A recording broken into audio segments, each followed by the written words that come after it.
विटा येथे सिंहसेना प्रमुख शिवसाहेब शिंदे व महिला राज्यप्रमुख ॲडव्होकेट पुष्पाताई बोबडे यांच्या मार्गदर्शनाखाली पत्रकार परिषद घेण्यात आली। या परिषदेस ॲडव्होकेट अभिभैया पिसाळ, प्रकाशदादा जावेद, संतोषभैया आयवळे, अभिभैया निकाळजे, गणेशभैया शिवणे आदी पदाधिकाऱ्यांच्या उपस्थितीत परिषद घेण्यात आली। पाहूया प्रतिक्रिया।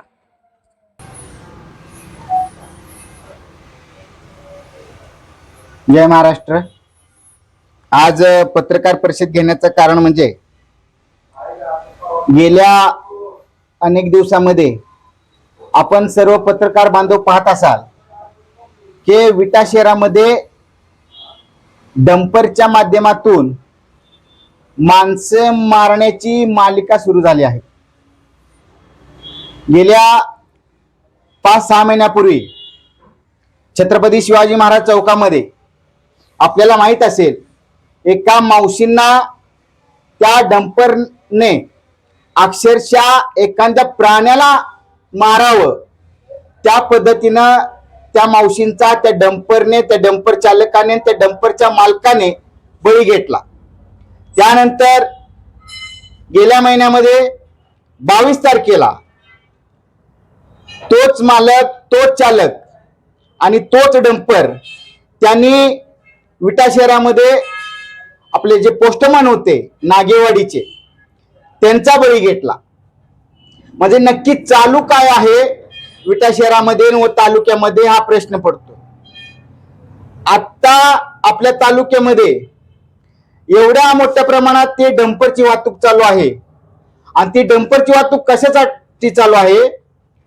जो काही मुरुम जो काढला जातोय आणि त्या ज्या पद्धतीने वाळू तस्कर होते, ज्या पद्धतीने गांजा तस्कर आहेत, ड्रग्स तस्कर आहेत, आणखीन कोणते तस्कर असतील, त्या पद्धतीनं ह्या क्षेत्रामध्ये आपल्या तालुक्यामध्ये ह्या मुरुम क्षेत्रामधली मोठी तस्करी वाढलेली आहे आणि त्या माध्यमातून अक्षरशः आपल्या विटा शहरामधले 2 माणसांचा बळी गेलेला आहे। हे कोण आहे डंपर चालक? हे कुणाचे कार्यकर्ते आहेत? हे जे मालक कोण? बर, त्या लोकांच्यावरती जर कारवाई झाली तर त्यांना एका आठवड्याच्या किंवा 3 दिवसामध्ये जामीन मिळतो।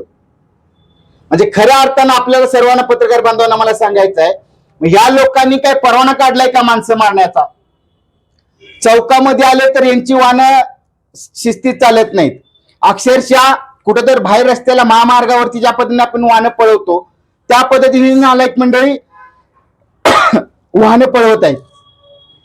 त्यानंतर हे 2 घटना होणे त्याच्यावरती कोणीही आतापर्यंत काही कारवाई केली नाही। तालुक्याचे आमदार मान्य सुहास बाबर असतील, या दोन्ही प्रकरणावरती त्यांचा एकही शब्द नाही। आज तालुक्यामध्ये 5 महिन्यामध्ये 2 बळी घेतलेत त्या डंपरच्या यातून। हे कोण आहे डंपर चालक? हे जे मालक कोण आहेत? आणि माझा आपल्या तहसीलदारांना, आपल्या प्रांतांना आणि त्याच पद्धतीने PI साहेबांनाही माझा प्रश्न आहे, आज हे सगळं तुमच्या डोळ्यात देखत होतं। तुमच्या डोळ्यात देखत होत असताना तुम्ही याच्यावरती काय कारवाई करताय? कारवाई या लोकांच्यावरती का केली जात नाही? जरी कारवाई केली तरी 2-3 दिवसात ही मंडळी सुटतात आणि पुन्हा तेच धंदे तेच पद्धतीने चालू आहे त्यांचे। या डंपरचे आमचे प्राईम न्यूजचे संपादक यांनी परवा दिवशी एक व्हिडिओ त्यांच्या फेसबुकवरती व्हायरल केला।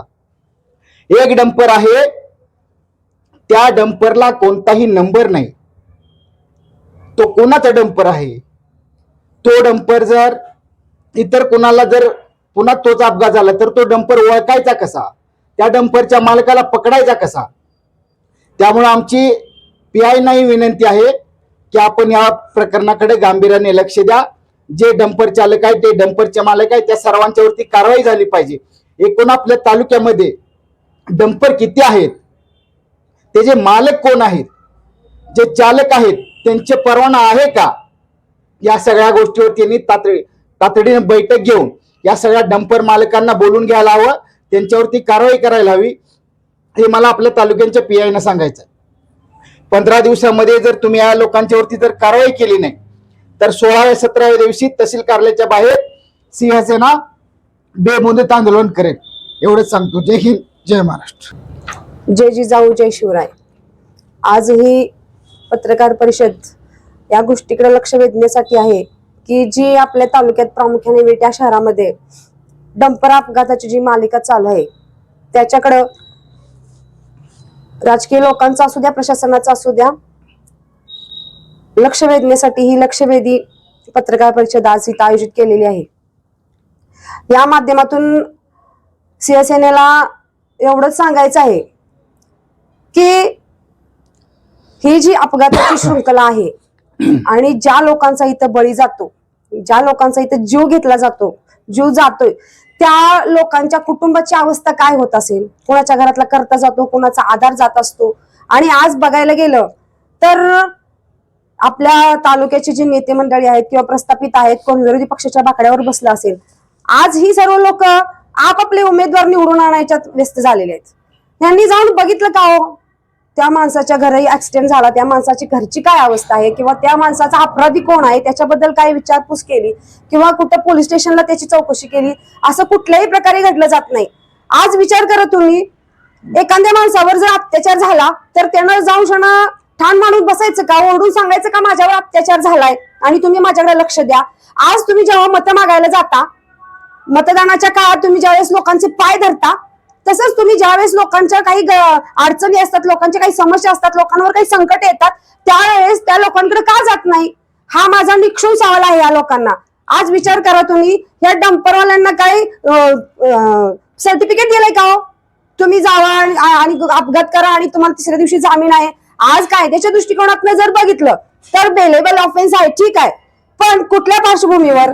तोच डंपर, तोच ड्रायव्हर, तोच मालक आणि मरणारा मात्र दुसराच कोणीतरी आहे. अशा किती जणांचे बळी हे लोक घेणार आहेत?